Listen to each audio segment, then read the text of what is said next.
Subscribe कर रहे हैं, पता नहीं क्यों। हो सकता है किसी को मेरे से प्रॉब्लम होगा और मेरे ख्याल से बहुत लोगों को हो भी रही है। হ্যালো, তো এখন একটা শ্যুট আছে আজকে আমাদের। এই যে দেখো ঘরের মধ্যে সানগ্লাস পরছে, যাই হোক আমিও করছিলাম সানগ্লাস। ব্লাউজ একটু ইস্ত্রি হবে, আচ্ছা শ্যুট হবে, তো চলো মেকআপ করতে করতে দেখে নেওয়া যাক। দেখো হেয়ার सब उठे गए। अरे এটা কি তুমি বানিয়েছো? की नहीं हूँ, ऐसा मैं करती हूँ नहीं। बेसिकली मैं नॉर्मल मेकअप ही करती हूँ, लेकिन आज मेकअप करके अच्छा ही लग रहा है। चलो मैं आज से कंटिन्यू रखूँगी, थोड़ा ज़्यादा ही मेकअप कर लूँगी। হ্যাঁ, ফার্স্টে বেসটা বুঝছিল না, খুব প্রবলেম হচ্ছিল, তো তারপরে তুলে আবার নতুন করে বেস করা হলো। কিন্তু দাদা অনেক তাড়াতাড়ি করেছে, অনেক তাড়াতাড়ি করেছে, অনেক সুন্দর করে দিয়েছে। বেসিক্যালি আমি মেকআপ করি না, তারপরেও আমি আজকে করার পরে মানে আমার বাংলায় একটু প্রবলেম আছে, অ্যাডজাস্ট করে নিও। কিন্তু খুবই সুন্দর লাগছে, চোখটা দেখো কি সুন্দর করেছে দাদা। আজকে থেকে মেকআপ করব, তোমার কাছেই করব।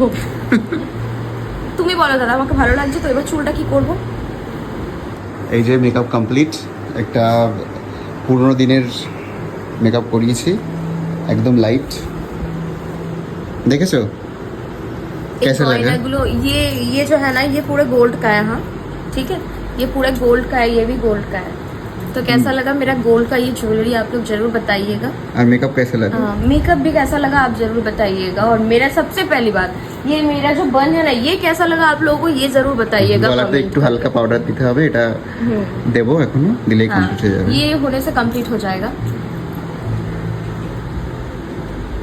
তারপর বেরিয়ে গেছিলাম আউটডোর শ্যুটে। আউটডোর শ্যুটে আমাদের যেটা দরকার ছিল, মডেলের মাথায় একটা ফুলের দরকার ছিল, তো সেই ফুলটা আনা হয়েছিল না, ফুলে গেছিলো। তো আমরা আউটডোর শ্যুট ছিল, অসুবিধা ছিল না, তো আমরা যাওয়ার সময় আমরা নিয়ে নিয়েছিলাম। তো জুঁই ফুলের একটা বার্ন নিয়েছিলাম, মানে মালা যেটা খোপাতে দেওয়ার জন্য। তো মালা নেওয়ার পরে দেখতেই পাচ্ছ ওরা একটু ফোন টোন দেখছে, তো আমি রাস্তার মধ্যেই আমি ফুলের মালাটা নিয়ে লাগিয়ে দিয়েছিলাম মাথার মধ্যে। এইবার দেখো তোমরা যে ফাইনাল খোপাটা কীরকম লাগছে। আর ওর অনেক বড় চুল, তো সেক্ষেত্রে আমি না খোপাটা বেশি বড় করিনি, কারণ বড় করলে একটু প্রবলেম হতো। তারপর চলে এসেছি আমরা লোকেশনে। অনেক ডিপ ছিল। ব্যাগটা রাখো তুমি এবার। ও হ্যাঁ, ব্যাগটা রেখে দাও, থ্যাংক ইউ। হ্যাঁ, ওইখানটায় এই যে এক দাদু স্নান করছে।